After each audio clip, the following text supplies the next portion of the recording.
Hi, everyone.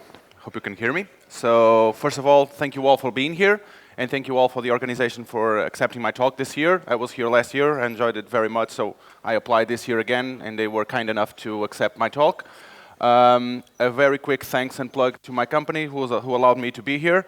So I come from Porto, Portugal, and I work at a company that's mostly working in the network business in terms of connected vehicles, and I'm thankful enough they allowed me to come here and share my insights on some technologies, in this case, what a service mesh is.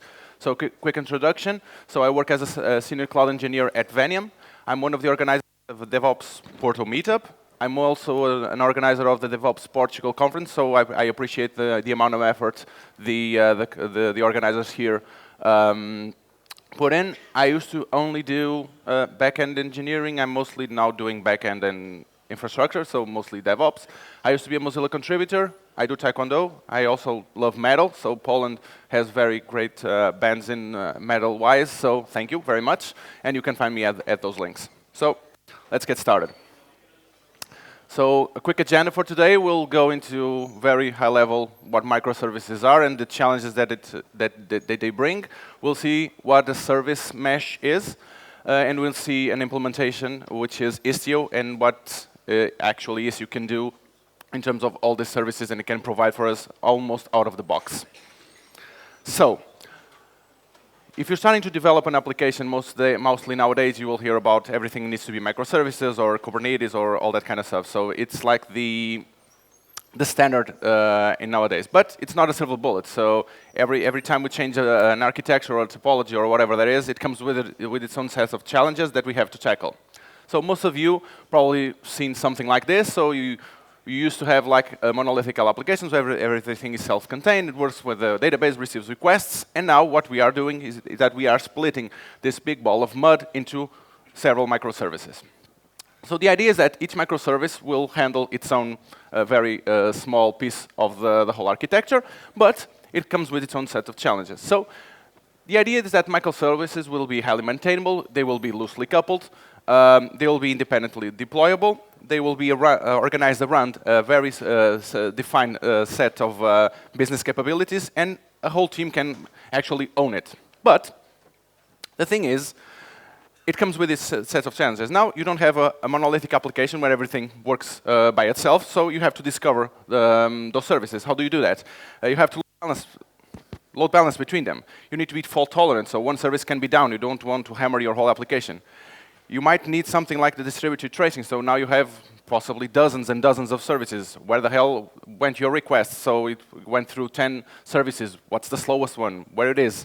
You need metrics, you need security, you need to actually make sure that your application, that you don't have information leak. So that's one of the issues that a service mesh tries to handle. So if you've been into networking, so usually a network has special nodes that handle specific tasks, and the idea of a service mesh is that all nodes are almost the same, and they organize themselves into a network. So they fetch information from some central authority, and then they organize themselves. So there are not specific nodes responsible for specific tasks. So that's the basic idea of a service mesh. You can think of like Internet of Moving Things, like cars, being able to speak with each other without actually having to go to a specific node to actually do some specific tasks. They can reorganize themselves and share information, and that kind of stuff. Translating that into something like, for instance, a container orchestrator, what we are trying to achieve here is that, for instance, if you know Kubernetes, pods can actually speak with each other with actually not having to go into a special central authority. So this is mostly the definition of what a service mesh attempts to be the connective issue between all of your services and allow to offload some of stuff that we usually put inside of our applications, we'll offload that to the networking capabilities. We'll see those in a bit. How does it actually do that? So there's a pattern called the sidecar pattern.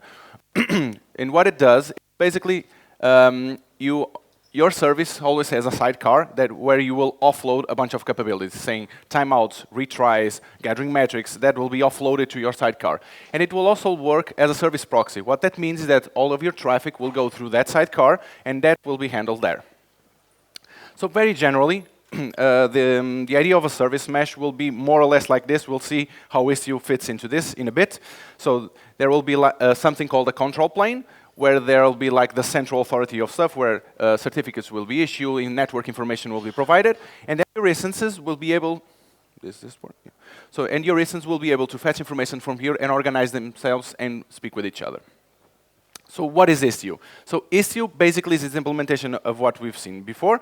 It's a project currently hosted by CNCF.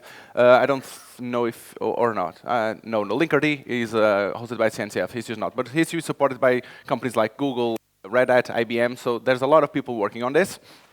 And it basically aims to be the connective tissue between all of your services. So as you can see here, this is a very simple implementation of what Istio is. It's very similar to one we've seen before. So we have our services and our sidecar proxies right next to our service. And then Istio control plane has a bunch of services that we'll see right now what they do. So the first thing that we are going to see, it's Envoy. So Envoy, it's the proxy that works alongside with your applications. If you know something like Nginx or AJ proxy, it's very similar. It was developed at Lyft. It's being used in production to serve billions and billions of requests every single day. So it's parallel tested in production. It's very, very fast. And it's the backbone of everything that Istio does. So Istio basically provides a lot of functionality on top of what Envoy does at the moment. Next, we have Pilot. So Pilot will be the component responsible for actually providing service discovery and traffic management capabilities. So it will be Pilot which will say, so this service runs here, you can discover it by here. It will be able to do traffic management like timeouts, retries, and all that kind of stuff, that kind of compatibility. So it will provide the high-level routing capabilities of all this, and it's loosely coupled, so you can the way that it's built, it's mostly used in Kubernetes right now, but it's built in a way that you can basically plug in or plug out in your hardware or in Nomad or whatever container orchestrator you have right now. Another one is Mixer. So Mixer is responsible for two very important tasks. One is enforced access control. We'll see how that can be achieved in Istio, but it will be Mixer who has that information and will disseminate that information to each proxy. And it's the one who aggregates metrics for something like open tracing to actually be collected and forward to something like Egress, for example. Another service, very important service, is Citadel. So Citadel will be the authentication authority for all of your services. It will responsible for actually creating certificates and distribute them to Envoy, to the Envoy proxies, and allow them to use MTLS to communicate with each other. And last but not least, there's Galley. So Galley is basically a configuration validation. It basically every time Istio receives a configuration, Galley will be responsible to actually see that everything is working and give you an error or whatever it is, but mainly just validating that the configuration actually is valid. So let's see all of this in action. So one of the first capabilities that you can offload from your applications into a service mesh is traffic control. So what we aim here is that all of the traffic goes through the proxy, so we need to offload some capabilities of the traffic to that proxy. Big companies like Netflix or Amazon or Facebook use this every day. So we'll see two examples. One will be Canary Deployments, and the other one will be a dark launch. So what are a Canary deployments? I don't know if you all know how the name to be. So the idea of a canary was used in coal mines. So the miners will take a canary with them to the mine, and as soon as the canary stopped singing, they knew that something was off. So because the canary is much susceptible to gases, so they knew that they had to get out right away from the mine. So the idea here is more or less the same. We'll start to put some traffic into our application, and if everything is okay, we increase that amount of traffic into that new version. If not, we just roll back and we're back to square one. So this is basically the end of it. So we have the version 1.0 of our application. We have all the traffic, and then gradually we'll start increasing traffic into our v1.1 application. If everything goes well, we will eventually suppress this here. If not, we just roll back and go back to version 1.1. So how does Istio do that? So we don't actually need to put anything into our application. We can use Istio to offload this. So Istio has two components: a virtual service where you basically say that I have a service called recommendation, and that recommendation receives 100% of the traffic. Here we have declared two versions, so version 1 and version 2. It's just the way that Istio finds the applications using labels. So now, if I want to start sending traffic to the second version, I can basically need to manipulate my virtual service. So I will start by actually offloading 10% of the traffic. I have my monitoring system, metric system. I said everything is OK. No one is complaining. I don't have tickets. This is good. And then I start gradually increasing until I reach to a point that version 1 does not exist anymore. Everything is fine. So, I'm sorry. So as you can see, it's quite easy to actually offload traffic from one service to the other by just manipulating a file. Another thing that you can do is that you can have other stuff into only not traffic. So in this example, you can just like do a match hover error. Imagine that you are deploying something that only Safari users are supposed to be able to access. So you can match a header that everything that this header is going to v2, and everything else goes to v1. And Istio will actually do that for you. The concept of a dark launch, it's similar to a canary, but it's the idea that the large amount of your users will not actually see this application. So you can actually do that with a canary deployment. You can just offload based on a header or based on percentage offload. Or a very common pattern is actually replicate all the traffic from your main application to another environment just to test it out, see performance, if you have bottlenecks, or just to try out a new version. For example, in my company, we didn't have Istio at the time that we did this, so we actually built something like this. We called it Replicator, which basically just gets all the traffic from Kafka replicated to another environment for testing. So this is basically the idea. You have service A communicating with service B. 100% of the traffic goes here, but the Envoy proxy knows that it needs to mirror the traffic to version v2, so it basically sends the traffic here and the traffic here. Sounds very easy, and it is very easy to do with Istio. You basically need to add a new flag to your virtual service, and you just say mirror everything to recommendation subset v2.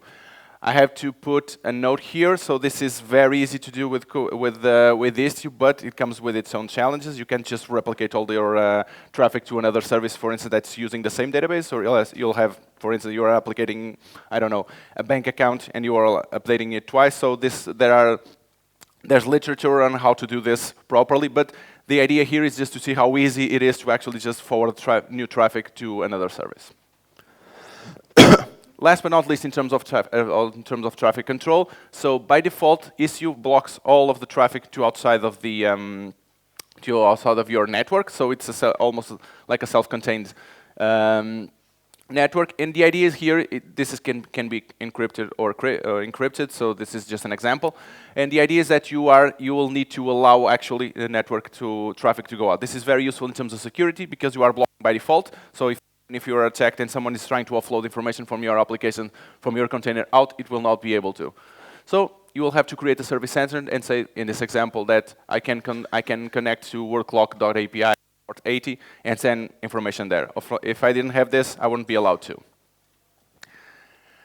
Next, something that we usually do on our services is that we need to handle mostly HTTP errors and timeouts. So we can basically offload that to a service match. So we don't have to actually maintain that kind of information, for example, that kind of code. So for instance, in my company, we're using, at the moment, Node.js and Go. So if we have to actually handle that in multiple languages, we have to actually have packages for all of that, managing all of that. So if we offload that to an external service, like a proxy, we can basically use one implementation for every single programming language that we have.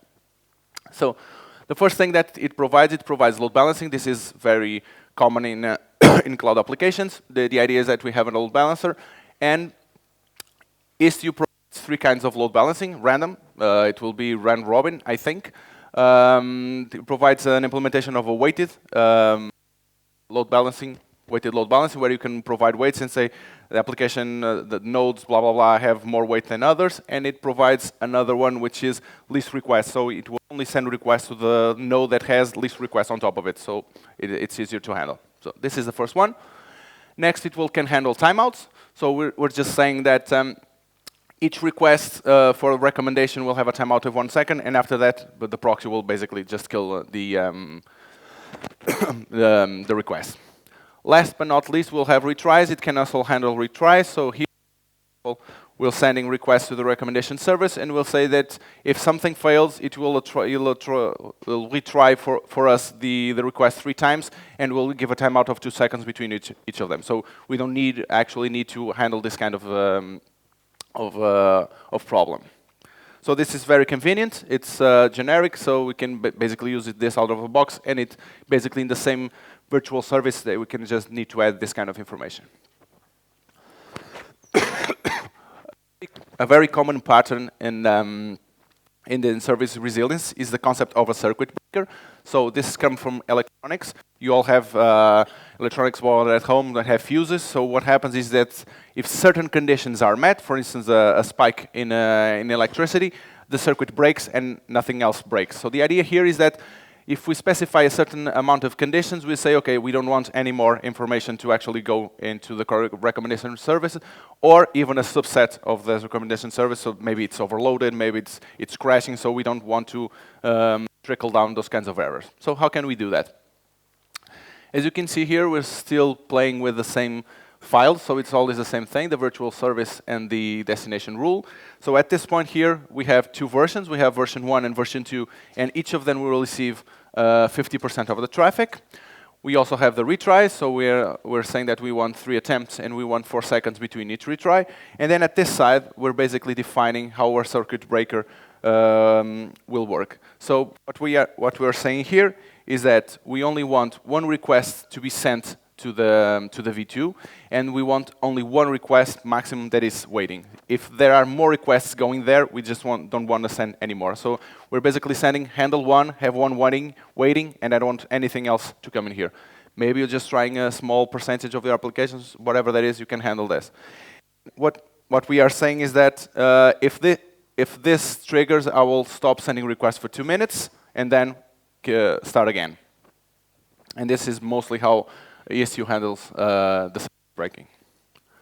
So how do we test this? So we have service resilience. Netflix a few years ago came with the concept of the chaos engineering. So I'm pretty sure most of you who heard about chaos monkeying, all that kind of stuff. So the idea of chaos engineering is that you actually break stuff on purpose. But the idea is not to break stuff, it's to actually bring confidence in your systems. So the idea is that we start to inject fault and see if our timeouts and our retries actually work and that our system keeps working. So the idea is to inject mostly 2 types of failures here.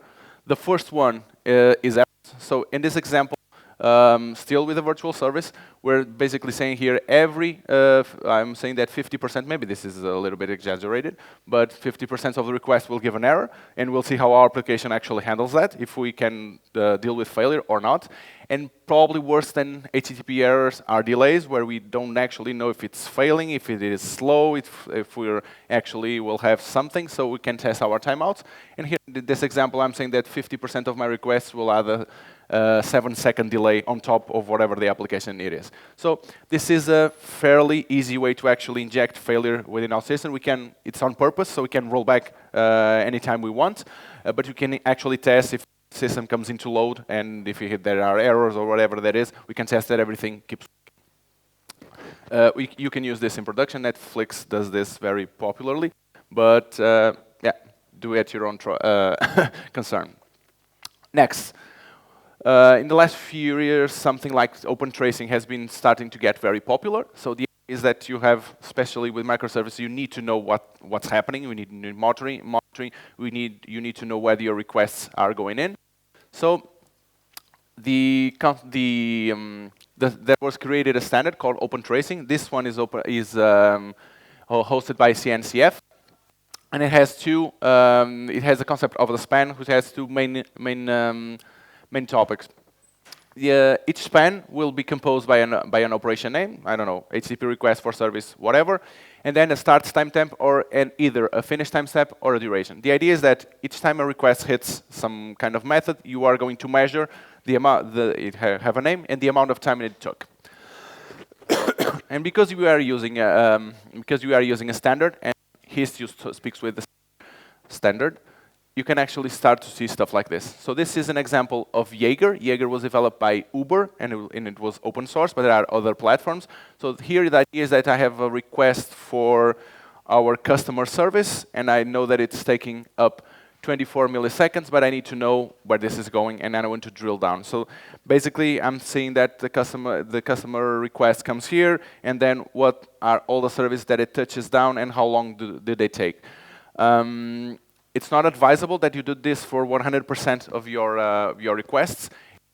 It's tempting, but it will actually have an impact on the performance of your application, but because you're basically taking metric on each request for each method that is called. So Istio allows you to actually give a percentage of requests that you want to sample, but either way, you can actually see what's happening on your application. You can basically, if you have something that is getting very slow, you can see what it's doing. I don't have here an example, but with Istio, the only thing that you need to do is forward a bunch of headers, and then the Envoy proxy will be able to, with those headers, to actually offload those metrics to Mixer. Next is metrics. Same concept. The Envoy proxy gathers some metrics and sends them to Mixer, and then Mixer has integrations with a bunch of systems. This example is using Prometheus. So as soon as Mixer has those informations, you can offload them to Prometheus, and then you can use Prometheus interface, their API, or even use Grafana to actually plot them. So it's out of the box. You can have requests, the amount of requests, the amount of errors, the amount of successes. You can just out of the box without any kind of implementation on your part to actually have this information available.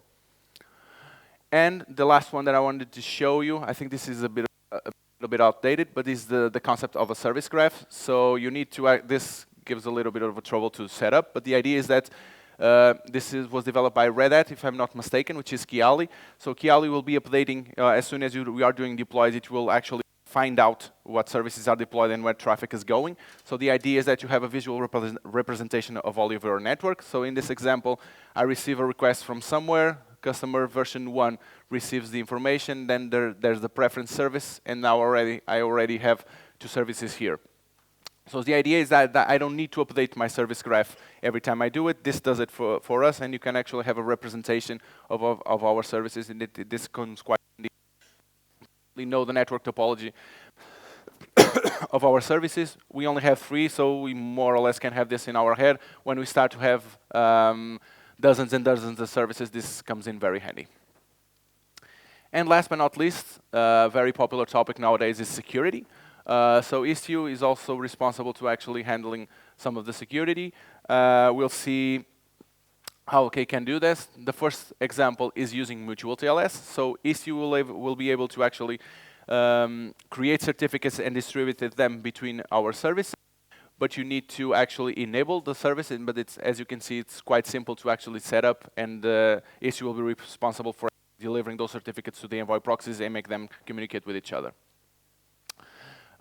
In this example here, I'm showing an example of how you actually, let me go back. This is between the services within our mesh. So in this example, we now want to actually get traffic in and getting it communicated to our services.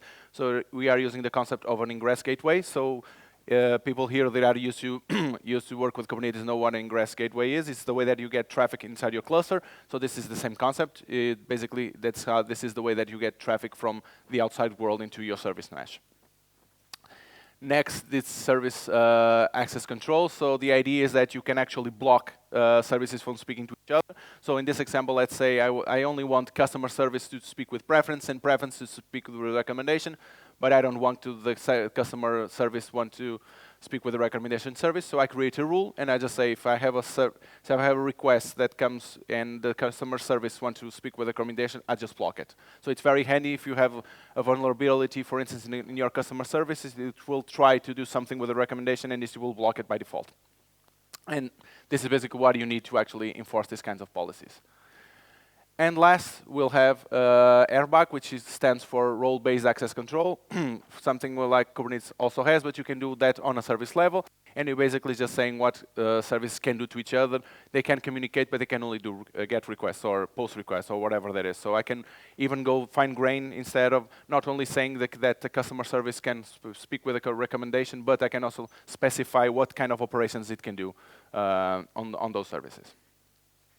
And there's much more. So this is a quick overview of some of the main capabilities that Istio can do. So you can also do policy enforcement, mesh expansions. You can put two mesh networks speaking with each other. You can do hybrid deployments. You can have gateway and advanced ingress, like crazy rules in there. So there's a lot more that Istio or any service mesh like the linker they can do. But it basically, we can offload a lot of information and leave that being handled by the service mesh itself.